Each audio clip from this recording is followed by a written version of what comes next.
Hey, what's up, broskies? We're back. Gonna do a quick daily car check. We've got other projects going on, but this is an introduction to some of the things that Mike and I have done. Here's my 2002 Dakota. It's a quad cab. When I bought this truck 2 years ago now, it was an automatic truck, 3.9 V6, nothing special, 8 1/4 rear. Chrysler 545 RE or RFE, one of those deals. I don't know. I don't do automatics. I do manual. So 42 RE. I'm sorry.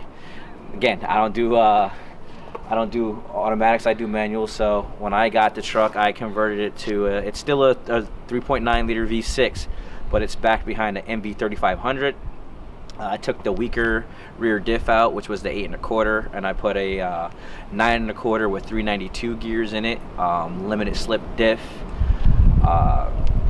Did a manual, like I said, did a manual conversion.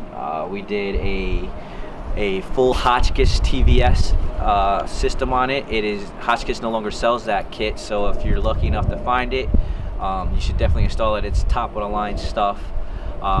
It consists of a larger front anti-roll bar, larger rear anti-roll bar, 3-inch drop leaf springs. It comes with Bilstein shocks. I didn't use those. I'm not a fan of the Bilstein shocks. I may catch crap for that, but those don't work for me.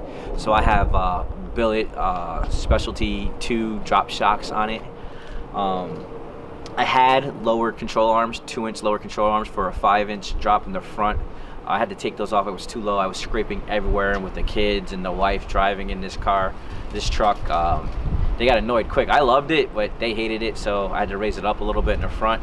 I still have the arms, and I'll still probably put those back on, but I got to do some mods to the fender so that I can run my 20s. Right now, I don't have those on. I have the factory 16s because it's still wintertime, and I don't want to ruin my rims.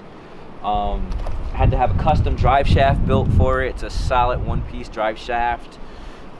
Using Chrysler slip yoke and the Chrysler companion flange for the rear to bolt up to the 9 1/4. Future plans are, we got clear headlights on it. We're gonna switch that out to some cooler one-piece units. Future plans consist of either swapping in a motor from my race truck, which is a 392 cubic inch small block 5.2, but it's stroked to 390, all fuel injected, and Mega Squirt 3, which I built. I have it on the shelf. I just haven't installed it yet because I'm still working out some bugs with this particular vehicle, but it will eventually get Mega Squirt 3. I've got some 30-pound injectors for it. I got a Walbro 255 LPH liter per hour fuel pump in here.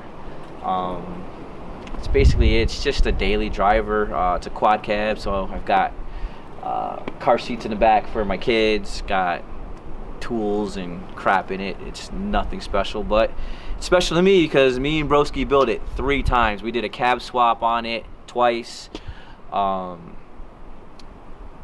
Various troubleshooting issues, from water pumps to timing chains to you name it, to vacuum leaks to evap problems. We have gone through this truck together, soup to nuts, top to bottom, and pretty proud of it. I have some additional body mods that I want to do. I want to shave the tailgate. I haven't done that yet. I'm just being lazy. I want to paint it, and I have a front spoiler that I got from Broski that's all white, and it comes down. It's kind of like the street scene spoiler. It's not, but it's like it. It's very similar. It's pretty bad A. And then I've got a cowl induction hood that I want to put on it too. That's all been shaved. All the emblems, all this stuff here has been shaved. I bought it that way. I just got to paint it. So when I get ready to paint the truck, we'll install that. And then I've got one of 2 superchargers that I'm going to put on. I'm either going to put a Kennel Bell on it or a Powerdyne. I haven't decided yet which way I'm going to go. One's twin screw, as you guys know, which is the Kennel Bell, and one's centrifugal, which is the Powerdyne.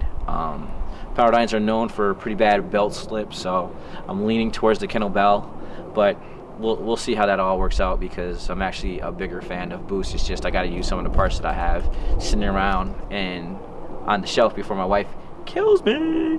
Hope she's not watching this. So yeah, and then we also have a couple Hemis on engine stands that we're gonna do some stuff with later on. So one never can tell what's gonna end up in this thing. I just want to keep it a daily.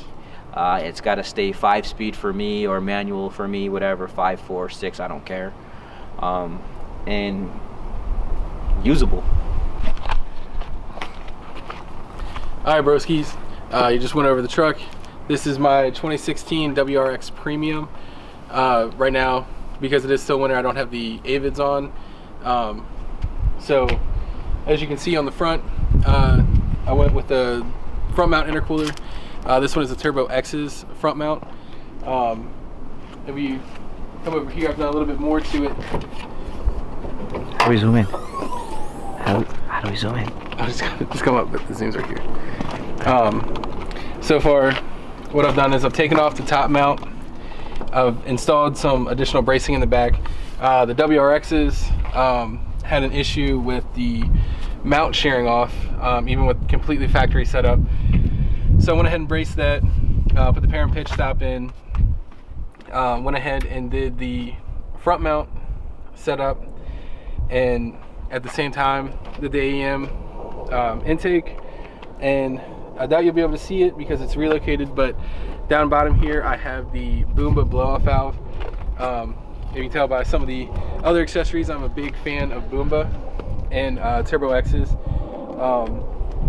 So, you know, as far as induction goes, we have the intercooler, the intake, and then for the exhaust side, I went with the catless version of the Turbo X's J-pipe and mid-pipe, and I coupled that with the NVIDIA Q300.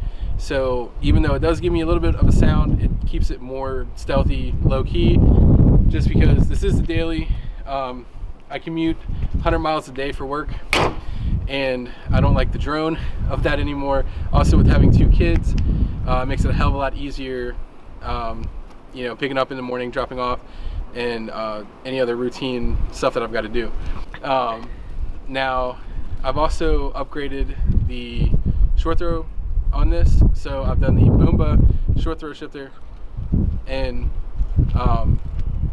the transmission shift plate. So it makes it a whole hell of a lot shorter, a lot more fun to drive. Also went with a Shift Solutions shift knob, a weighted shift knob, just to make it feel less notchy.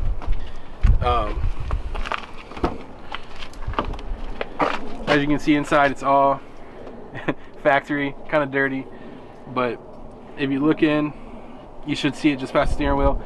The shifter, super crisp, super short throw shifts. Future mods with this are going to be adding an AOS, an air and oil separator for my AG.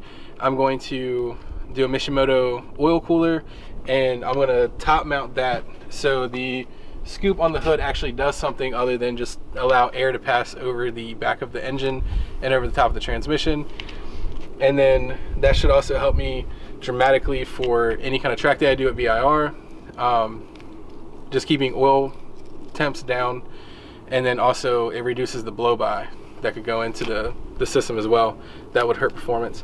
Right now I'm running a Cobb OTS map, the stage 2 that they run, but I'm hoping to upgrade that along with the TGB EGR deletes, and then run a Grimspeed electronic boost control solenoid, and that way I can play with the power a little bit and get a little bit more out of it and call it a day.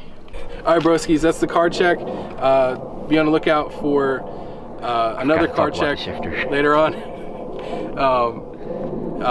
Hopefully we'll be able to get the Chally in, and I've got a quad cab that I can also do a quick review on, but stay tuned for that. If you haven't already, hit the subscribe button, help us out, and we'll see you next time.